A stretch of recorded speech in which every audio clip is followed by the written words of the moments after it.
মানুষ দুটো সময় চুপ থাকে, যখন তার বলার কিছু থাকে না, যখন তার অনেক কিছু বলার থাকে কিন্তু সে বলতে পারে না। একটা ছেলে একটা মেয়ে কখনোই বন্ধু হতে পারে না, একজন অন্যজনকে ভালোবেসে ফেলবেই।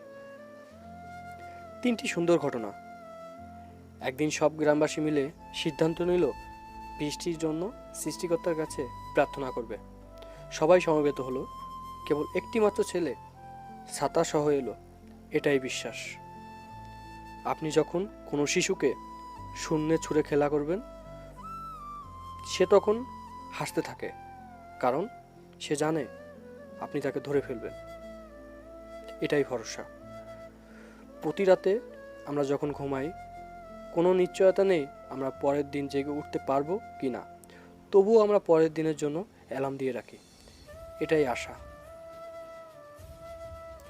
তোমার গল্পের ভিতর যাই ছিল সবটাই ফেক। আমি চড়া মূল্য দিয়ে কিনেছিলাম তোমার মিথ্যা আবেগ। বুঝলে প্রিয়, ভালোবাসাটা মন থেকে হলে